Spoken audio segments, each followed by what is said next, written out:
Ever had to start over, counting what's left after a season of loss or failure? Notice this in Numbers chapter 26, God calls a new census in the plains of Moab, not to punish, but to name the next generation and assign the land that awaits them. This chapter asks an important question: who will carry the story forward? And I'll give you one immediate practice at the end to name who's in your circle, and one small step to invest in them. In this episode of Biblical Unlocks, this show is designed to help build your habit of reading the Bible, understanding the Bible, and applying it in your daily life. If you enjoy episodes like this, please consider following and rating the show. It's free, it helps me out a lot, and you can always change your mind later. Now let's get some context on Numbers chapter 26.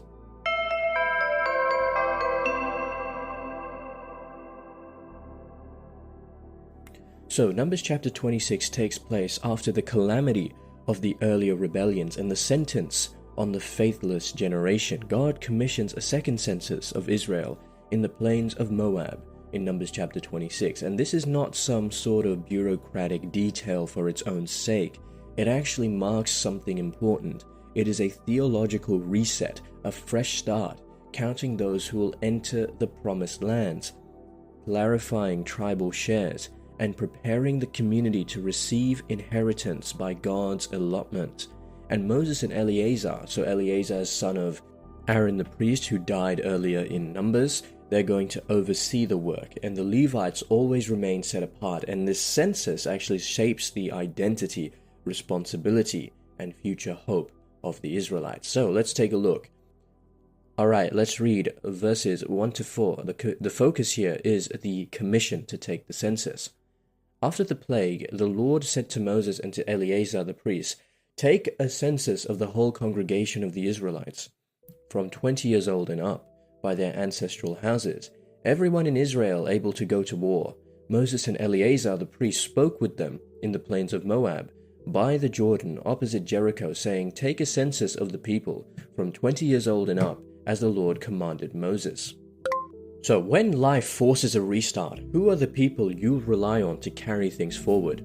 Because God doesn't simply erase the past, right? God names the next people, and the second census explicitly counts those who will enter the land, not those who died. And the pastoral point here is that restarting rightly means naming those who will inherit the work and then investing in them now. Now you may say, well, what's in a name? What's in a name? Well, you're saying that you are accounted before God. God knows your name, knows who you are, what tribe you belong to, and so on and so forth. So everything is under God's jurisdiction within this regard. Okay, now we're going to do a roll call by the tribe, the new generation. So we'll see verses 5 to 51 here. And my question to you is, what story does your group's roster tell you about God's faithfulness? Let's read verse 5 onwards.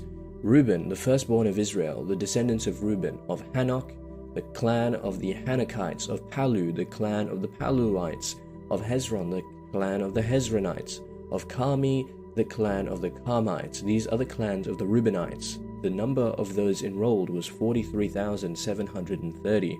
And the descendants of Palu, Eliab.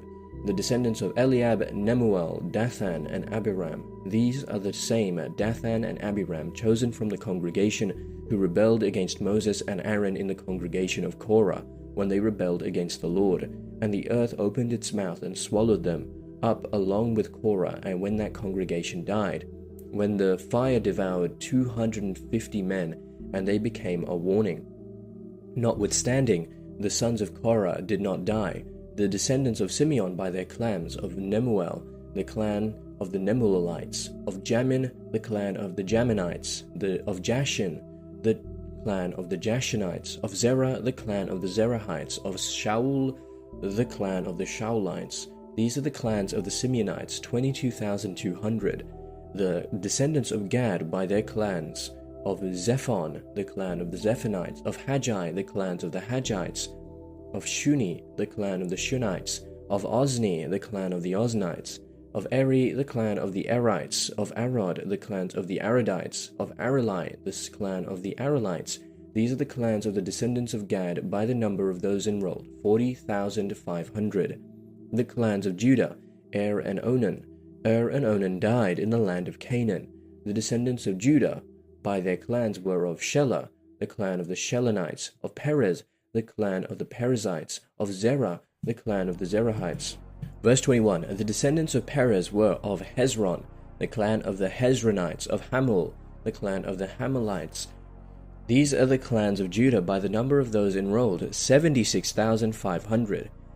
The descendants of Issachar by their clans, of Tola, the clan of the Tolaites, of Puvah, the clan of the Punites, of Jashub, the clan of the Jashubites, of Shimron, the clan of the Shimronites. These are the clans of Issachar by the number of those enrolled, 64,300. The descendants of Zebulun by their clans, of Sered, the clan of the Seredites, of Elon, the clan of the Elonites, of Jahleel, the clan of the Jahlelites. These are the clans of the Zebulunites by the number of those enrolled, 60,500. The sons of Joseph by their clans, Manasseh and Ephraim. The descendants of Manasseh, of Machir, the clan of the Machirites. And Machir was the father of Gilead the clan of the Gileadites. These are the descendants of Gilead, of Ezer, the clan of the Ezerites, of Helek, the clan of the Helekites, and of Azrael, the clan of the Azraelites, and of Shechem, the clan of the Shechemites, and of Shemida, the clan of the Shemidaites, and of Hepher, the clan of the Hepherites. Now Zelophehad, son of Hepher, had no sons, only daughters, and the names of the daughters of Zelophehad were Mahlah, Noah, Hoglah, Milcah, and Tirzah. These are the clans of Manasseh. The number of those enrolled was 52,700. These are the descendants of Ephraim according to their clans, of Shuthelah, the clan of the Shuthelahites, of Becher, the clan of the Becherites, of Tahan, the clan of the Tahanites. And these are the descendants of Shuthelah, of Eran, the clan of the Eranites. These are the clans of the Ephraimites, by the number of those enrolled, 32,500. These are the descendants of Joseph by their clans. The descendants of Benjamin by their clans, of Bela, the clan of the Belaites, of Ashbel, the clan of the Ashbelites, of Ahiram, the clan of the Ahiramites, of Shephupham, the clan of the Shuphamites, of Hupham, the clan of Huphamites. And the sons of Bela were Ard of Naaman, of Ard the clan of the Ardites, of Naaman the clan of the Namites. These are the descendants of Benjamin by their clans. The number of those enrolled was 45,600. These are the descendants of Dan by their clans, of Shuham, the clan of the Shuhamites. These are the clans of Dan by their clans, all the clans of the Shuhamites by the number of those enrolled, 64,400. The descendants of Asher by their clans, of Imnah, the clan of the Imnites, of Ishvi, the clan of the Ishvites, of Beriah, the clan of the Berites, of the descendants of Beriah, of Heber, the clan of the Heberites, of Malchiel, the clan of the Malchielites, and the name of the daughter of Asher was Sarah. These are the clans of the descendants of Asher by the number of those enrolled, 53,400. The descendants of Naphtali by their clans, of Jahzeel, the clan of the Jahzeelites, of Guni, the clans of the Gunites, of Jezer, the clan of the Jezerites, of Shillem, the clan of the Shillemites. These are the clans of Naphtali by their clans. The number of those enrolled was 45,400. These was the number of the Israelites enrolled, 601,730. Okay, so if you made a list of all people you influence, let's say family, team, students, what does that list say about your priority and God's grace? The tribal roll call here is it's not just a head count, right? It maps survival, blessing, and God's continuing promise. Families that were small became numerous, and the community's composition shows that God's patient works, it works across failure. And this lineage reads as a story of grace. It's meant to preserve something, right? It reads as a testimony. God prepared a people despite their previous failures, and your roster is a sermon whose on it tells a story of grace. God's grace is enacted through these people because they were willing to persevere till the end. And the question is, will you be on this list when God is going down the list of all the people who could enter into the promised land, into heaven? Will you be on this list? It seems tedious, but what this shows is God is meticulous and shows that God is going to make sure that every single person is accounted for in the heavenly kingdom.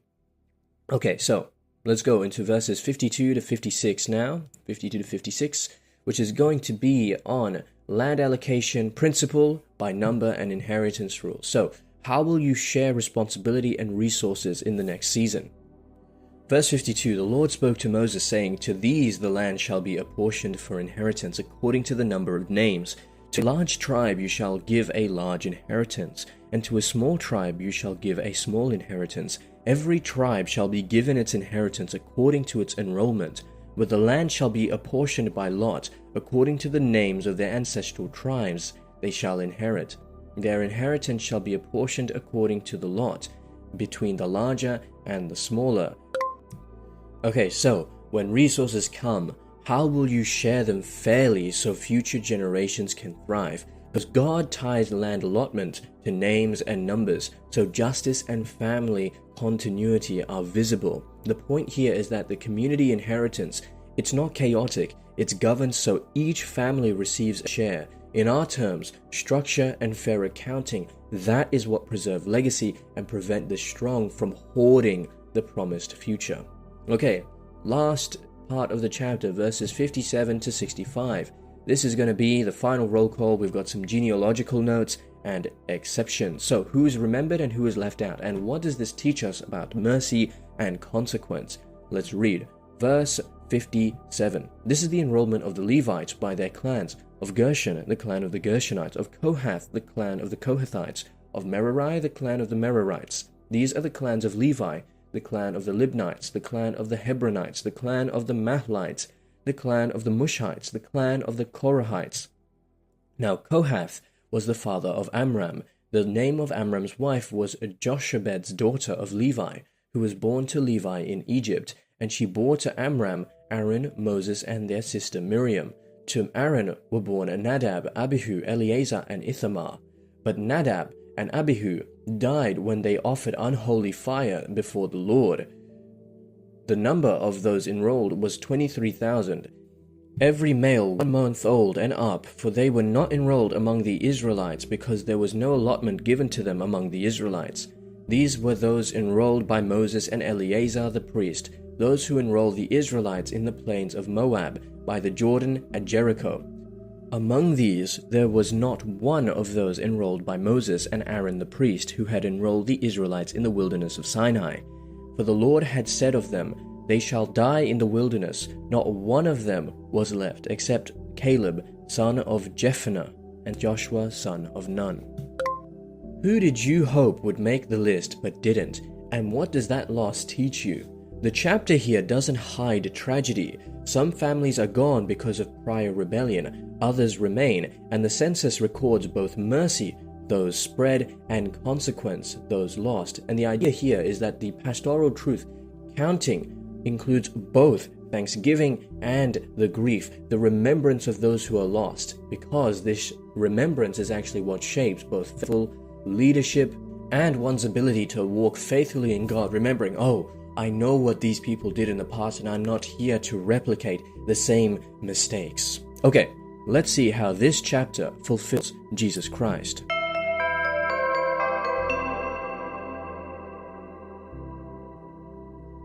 Now you may be thinking, how is it possible that this census could possibly represent or foreshadow Jesus Christ? It's just a census of names, but that's actually the point. This census finds its ultimate meaning in the one who knows and names his people fully. Christ gathers a new people, not by political arithmetic, but by grace, and he knows each and every single person's name. When Numbers records tribes and lots, Jesus numbers his sheep and promises to bring them into the sheepfold, the inheritance which he secures. He even says in Luke chapter 12, verse 6 to 7, Are not 5 sparrows sold for 2 pennies?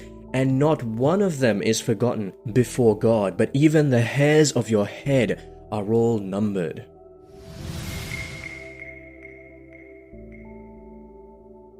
Alright, at the beginning of the episode, I promised that I would give you some practical application that you can apply in your life. So in line with what we've read in Numbers chapter 26, right? I want you to make a list of names, 6 to 10 people. I've already said this multiple times, but you need to, it's good practice anyway.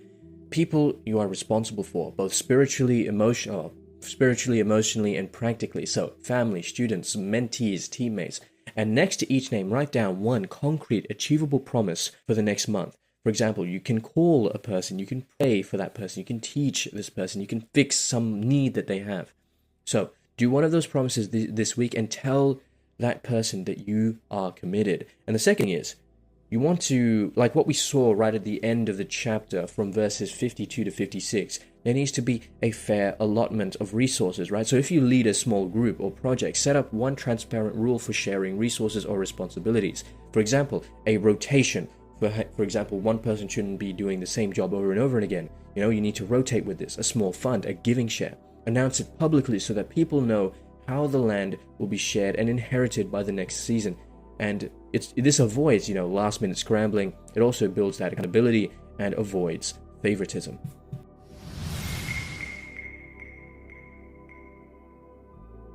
Alright, well, that's it for this episode of Biblical Unlocks. Next episode will open up Numbers chapter 27. We're going to see inheritance claims, leadership succession, and the daughters of a family who teach Israel about justice and legacy. So if Numbers chapter 26 counts the next generation, Numbers chapter 27 begins to sort out how they actually receive their inheritance. So, thank you for listening. Numbers chapter 26 is theological bookkeeping. It has pastoral intent. God counts, remembers, and prepares his people to inherit what he promises. And remember that, as we read in Luke chapter 12, verse 6 to 7, are not 5 sparrows sold for 2 pennies, and not one of them is forgotten before God. Remember that you are remembered before God because you're worth so much more than 5 sparrows. So if you enjoyed this episode, please feel free to rate the show and follow. Otherwise, just have a blessed day. And remember, if you're not in your word, you're in your feelings. Godspeed.